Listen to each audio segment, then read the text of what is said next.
Hi, welcome back to the channel. I'm Michelle, and today I want to share with you how I handle all of the Christmas presents and gifts we get for our kids for Christmas. Now, if you're new here, I have an 8-year-old, a 5-year-old, and an almost 2-year-old. And as you can imagine, we get a lot of gifts. We are very blessed from friends and families who receive things for our children. So I'm going to share some of the tips and tricks I've learned along the way to help deal with the literal mounds of toys we accumulate on Christmas. So the first thing I do, my kids have a routine of decluttering and going through their toys and clothes that they no longer use, and we donate. And I start this at a very young age, and my kids are part of the process. They know and understand that the toy they're not using or the clothes that don't fit are going to someone that can use them, someone that will play with that toy and get enjoyment from that toy, and they're actually helping somebody else. And we do make sure we donate to places that, for example, we have a local thrift store in town that all the proceeds go to fund a self-help facility that help people get back on their feet or help mentally disabled people find employment and live on their own, things like that. So it's not going to like a large corporation like Goodwill or something like that. So they're part of the process. They go through their stuff and they do make the choice themselves. So for example, my 8-year-old will never get rid of a stuffed animal. She hoards them, and that's just her thing, and I've learned to accept it. I'm sure one day either she will outgrow it or she will literally take all the stuffed animals with her when she moves out. So that I've learned to accept. Same with a rock collection. Massive amount of rock collection, as long as it fits in her storage that we have for the rocks, completely fine. But other than that, they go through their stuff and their books. They do this probably with every change of season. So when summer comes, we'll go through all the winter stuff, so on, so on.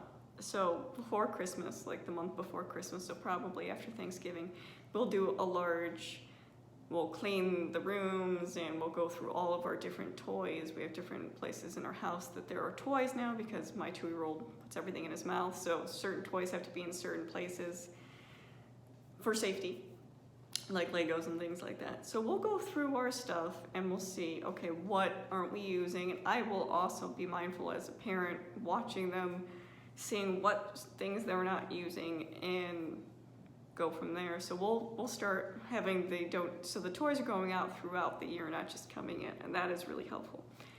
You know, I've also tried to have the conversation with family that they don't need a lot of things. So I have a lot of family members who their love language is gift giving, and I have to respect that, and I've learned to respect that over the years, that that's just their love language and that's how they want to express themselves. So how I've tried to curb that is, ourselves, we only get our children usually 2 or 3 gifts, and then they get a gift from Santa every Christmas.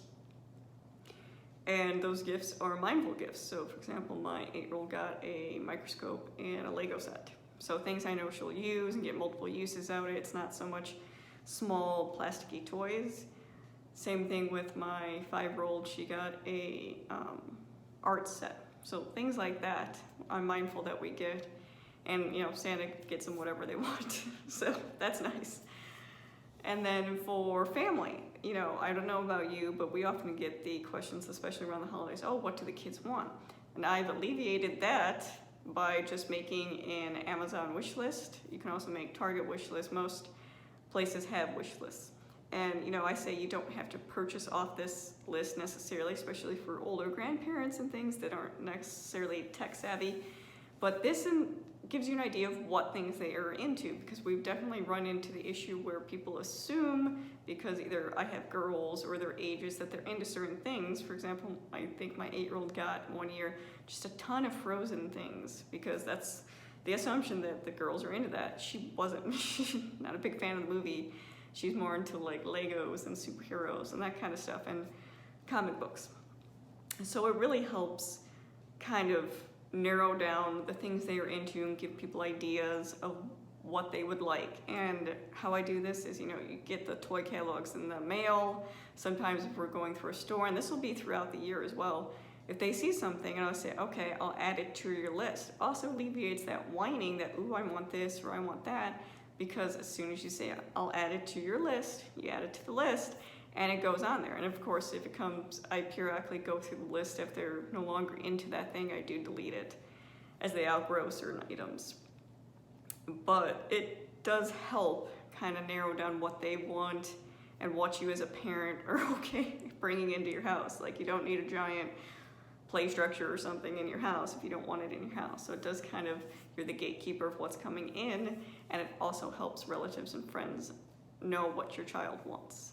So that would be a tip, because I know one year my youngest daughter told everyone she wanted a stroller. So what did we end up with but 4 strollers at Christmas? So it kind of helps stop that from happening. It stops duplicates coming in the house, and it's more things that they want, not so much just junky stuff that people just guess or assume that they would like. So those would be my first 2 tips. You know, make sure you're routinely decluttering and going through toys. Make sure the children are part of it. Understand that they're giving a toy to another child. I think as children are very empathetic and can relate to that. And then, you know, lists and just keeping an eye on what's coming in and out of the house. And then when Christmas actually comes, so how we deal with that. Like I said, we are very blessed with family who spoil my children very much with gifts. For example, at my sister's house, they also get a stocking from Santa. At my mother-in-law's house, they also get a stocking from Santa. So Santa stops a lot of places for them. So we get a lot of things, and how I do that, as you can see from my picture, that isn't even all the toys. I wasn't gonna get them all out to take a picture of it because it would just be too much. But when we get home from Christmas, because we usually travel to other families' houses for Christmas, and usually our van is literally, the entire back is packed with toys. So we get home, probably the next day, because we're usually pretty tired. I will have the kids sort all of their toys into piles. So they each have their own pile, and then they can see what they have.